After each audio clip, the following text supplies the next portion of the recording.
किसान साथियों, बहुत सारे किसान साथी गेहूं की खेती करते हैं। आज हम जानेंगे गेहूं की फसल में जिंक डालते समय हमें क्या गलतियां नहीं करनी चाहिए। लगभग बहुत सारे किसान साथी ये गलतियां कर देते हैं जिससे उन्हें कम मुनाफा, कम लाभ मिलता है और उनका पैसा भी बर्बाद होता है। जिंक का इस्तेमाल भी करते हैं, फ़ायदा भी नहीं मिलता है। तो इसी के बारे में आज हम जानेंगे कि हाँ, हमें कब डालना चाहिए, कितनी मात्रा में डालना चाहिए, कौन कौन सी गलती नहीं करनी चाहिए, जिंक डालने का सबसे बढ़िया तरीका क्या है। इन सभी विषय पे बात करेंगे, तो पूरा वीडियो आप ज़रूर देखिएगा। और कुछ भी आपके मन में सवाल है या सुझाव है तो आप कमेंट कर सकते हैं। चैनल को सब्सक्राइब नहीं किया है तो सब्सक्राइब कर लीजिए। तो यहाँ पे सबसे पहले हम जानेंगे, यहाँ पे हम 4 पॉइंट लेके चलेंगे। सबसे पहला पॉइंट है समय। किसान साथियों, जिंक अगर आप सही समय पे भी नहीं डालेंगे तो भी आपको ज़्यादा फ़ायदा नहीं मिलेगा। तो समय पे आपको ज़्यादा ध्यान देना है। सबसे पहले जानते हैं कब हमें जिंक का इस्तेमाल करना चाहिए। किसान साथियों, जिंक का इस्तेमाल वैसे तो हम दो तरह से कर सकते हैं। एक तरीका होता है मिट्टी में इस्तेमाल करना और दूसरा तरीका होता है स्प्रे करना। अगर आप मिट्टी में जिंक का इस्तेमाल करते हैं तो आप जो समय चुनेंगे वो कम से कम बुआई के 20 दिन के बाद का चुनेंगे। और अगर आप स्प्रे करते हैं तो अभी आप खड़ी फसल में करेंगे तो वही पहले पानी के बाद आप स्प्रे कर सकते हैं। तो जैसा कि मैंने बताया, दो तरह से आप जिंक डाल सकते हैं। तो सबसे पहले जानते हैं कि जो हम मिट्टी में जिंक डालते हैं वो हमें कब डालना चाहिए और कितनी मात्रा में कौन सी जिंक हमें प्रयोग करना चाहिए। ज़्यादातर किसान साथी या तो 33% वाली जिंक का इस्तेमाल करते हैं या फिर 21% वाली जिंक सल्फेट का इस्तेमाल करते हैं। तो हम इन्हीं दोनों के बारे में बताएंगे। तो अगर आप 33% वाली जिंक डालते हैं तो इसकी आपको 5 किलो से लेकर 7 किलो मात्रा पर एकड़ के हिसाब से इस्तेमाल करना है। अगर आप 21% वाली जिंक सल्फेट डालते हैं तो 8 किलो से लेकर 10 किलो पर एकड़ के हिसाब से इस्तेमाल करना चाहिए। अब ये जो जिंक की हमने मात्रा बताई है, इसका इस्तेमाल आपको कब करना है? इसका इस्तेमाल बुआई के 20 दिन के बाद करना चाहिए। यानी जब आप पहला सिंचाई करते हैं उसी के आसपास आप इसका इस्तेमाल करें। तो ये हो गया सही समय। अगर आप स्प्रे करते हैं तो स्प्रे आपको 2 या 3 बार करना पड़ेगा। अगर आप 33% वाली जिंक डालते हैं तो वो भी स्प्रे कर सकते हैं। आप 21% वाली जिंक का भी स्प्रे कर सकते हैं।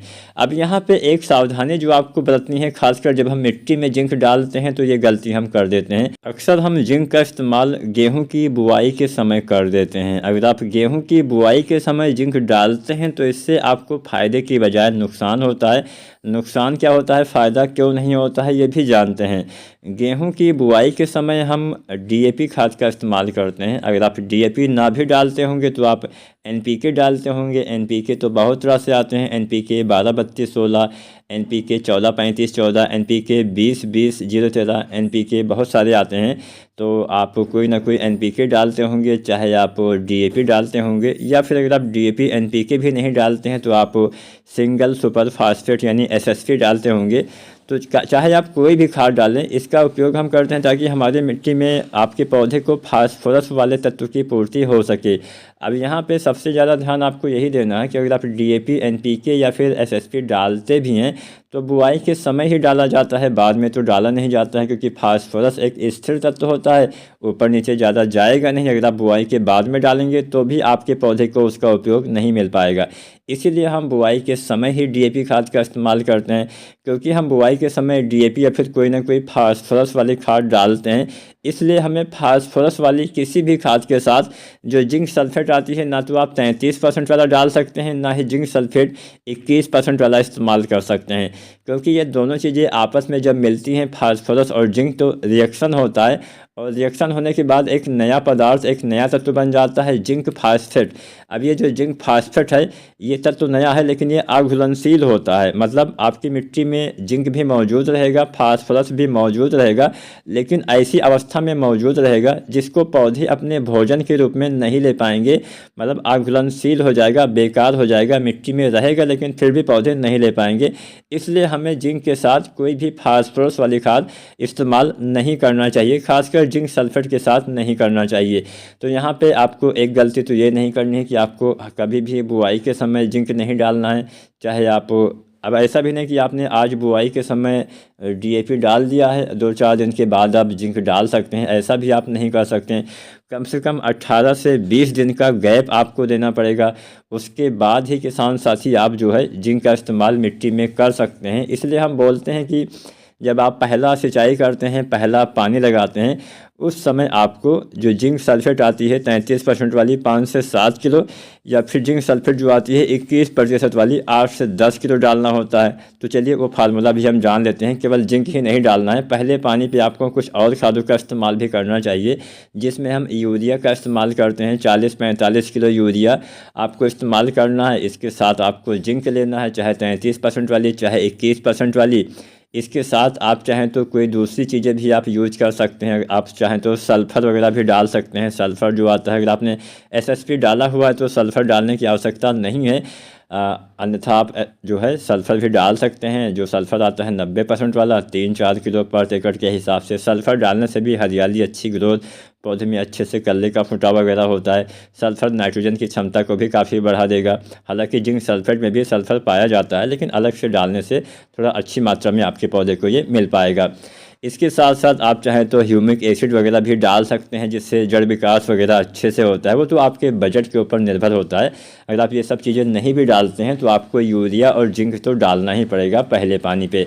तो ये तो होगा कि हाँ, हम जिंक पहले पानी पे ही मिट्टी में डाल सकते हैं। उससे पहले मतलब आप 20-22 दिन पे भी डाल सकते हैं, लेकिन अक्सर हम सिंचाई के बाद खादों का इस्तेमाल करें तो बेहतर रहेगा।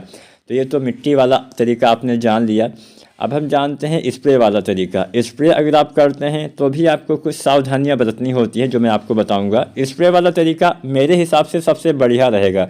बढ़िया कैसे रहेगा? जो आप जिंक मिट्टी में इस्तेमाल करते हैं उसका भी पौधे, भले ही आप डीएपी के साथ ना डालें, आप कुछ दिन के बाद डालें, 20-25 दिन पे डालें, फिर भी आपके पौधे उसका बहुत ही कम मात्रा में उपयोग कर पाते हैं। बहुत ही कम मात्रा में उसका पौधे अपने भोजन के रूप में इस्तेमाल कर पाते हैं। इसीलिए आपको जिंक का स्प्रे विधि से प्रयोग करना है, जिससे उसका ज़्यादा प्रयोग पौधे कर पाएँ।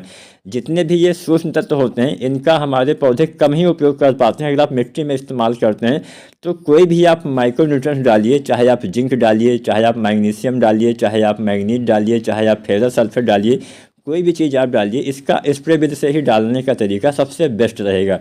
तो जिंक आपको 33% वाली अगर आप स्प्रे करना चाहते हैं, कोई भी जिंक अगर आप स्प्रे करना चाहते हैं, तो सबसे पहले आप समय जानिए। पहली बार पहली सिंचाई के बाद 30 दिन 35 दिन तक आपको स्प्रे करना है। दूसरी बार दूसरे पानी के बाद इस्तेमाल करिए। और अगर आप 3 बार डालते हैं तो बाली आने से पहले इस्तेमाल कर लीजिए, गबोड़ अवस्था के आसपास। तो 3 बार जिंक आप डाल सकते हैं, क्योंकि अगर आप कोई चीज़ स्प्रे विधि से डालते हैं तो उसका असर जल्दी होता है, लेकिन बहुत लंबे समय तक नहीं रहता है। इसलिए हमें जिंक का इस्तेमाल अगर आप स्प्रे करते हैं तो 3 बार करना पड़ेगा। अगर आप मिट्टी में जिंक डालते हैं तो 1 बार में ही काम चल जाएगा। लेकिन अगर आप स्प्रे करते हैं तो इसका लाभ आपके पौधे को ज़्यादा मिलेगा और आपकी बचत भी ज़्यादा होगी। बचत ज़्यादा कैसे होगी? क्योंकि अगर आप स्प्रे भी करते हैं तो भी मात्रा जो होती है काफ़ी कम लगती है। जैसे मान लीजिए, चलिए अब मात्रा भी जान लेते हैं कितनी मात्रा में हमें डालना है। तो अगर आप 33% वाले जिंक का स्प्रे करना चाहते हैं तो इसकी मात्रा आपको लेनी है लगभग 750 ग्राम, अधिकतम 750 ग्राम तक ही ले सकते हैं। अगर आप 21% वाले जिंक का इस्तेमाल करते हैं तो इसकी लगभग 1 किलो मात्रा आपको लेनी पड़ेगी। दोनों में से कोई भी जिंक आप ले सकते हैं। अगर आप जिंक सल्फेट लेते हैं, चाहे 33% वाली चाहे 21% वाली, तो इसके साथ आपको एक चीज़ और मिलाना पड़ेगा। सिंगल जिंक का स्प्रे आप नहीं कर सकते हैं। इसके साथ आपको या तो यूरिया घोल लेना है 1-2 किलो 3 किलो तक, या फिर बुझे हुए चूने का पानी आपको इस्तेमाल करना चाहिए। तो बुझे हुए चूने का पानी भी आसानी से मिल जाता है। आपको बाज़ार से जाना है, पेंट वगैरह की दुकान से चूना लेके आना है, आधा किलो 1 किलो लाइए, उसको पानी में आपको भिगो देना है। शाम को भिगो दीजिए, सुबह जो उससे पानी निकलता है वही पानी आपको छान लेना है। छानने के बाद टंकी में जब आप डालते हैं उसी में आप ये वाला पानी भी मिला के स्प्रे कर सकते हैं। तो ये भी आसान तरीका होता है। या फिर आप यूरिया भी मिला सकते हैं। अगर आप ये नहीं करना चाहते हैं तो 1 किलो 2 किलो 3 किलो जो दानेदार यूरिया आती है इसका स्प्रे कर सकते हैं। तो हर बार आपको यूरिया जिंक सल्फेट के साथ मिला के स्प्रे करना पड़ेगा। एक जिंक और आती है जो आती है 12% वाली EDTA जिंक चिलेटेड वाली। इसको आप किसी भी खाद के साथ यूज कर सकते हैं। इसको आप फास्फोरस वाली खाद के साथ भी यूज कर सकते हैं। इसकी लगभग 1 ग्राम मात्रा प्रति लीटर पानी के हिसाब से इस्तेमाल की जाती है और इसका इस्तेमाल भी 2-3 बार आपको करना पड़ेगा। लेकिन ये थोड़ा बढ़िया काम करेगा क्योंकि ये चिलेटेड रूप में होती है जो थोड़ा अच्छे से ज़्यादा काम करती है। तो आप चाहें तो ये भी इस्तेमाल कर सकते हैं, ये भी बढ़िया काम करेगा। इसको आप NPK 19-19-19 के साथ भी डाल सकते हैं, 0-32-34 के साथ भी डाल सकते हैं, मतलब फास्फोरस वाली खाद के साथ स्प्रे कर सकते हैं। इसमें ध्यान ये देना है कि सभी का अलग अलग बर्तन में घोल बनाना है, इकट्ठा घोलेंगे तो भी काम नहीं करेगा, क्योंकि इसको फास्फोरस के साथ मिला तो सकते हैं लेकिन लंबे समय तक मिला के रख नहीं सकते हैं, इस बात का ध्यान देना है। तो अलग अलग बर्तन में मिला के स्प्रे कर सकते हैं। तो उम्मीद करते हैं कि कैसे आपको जिंक डालना है आज पता चल गया होगा। वीडियो अच्छी लगी तो लाइक शेयर करें, चैनल को सब्सक्राइब नहीं किया तो सब्सक्राइब करें। धन्यवाद।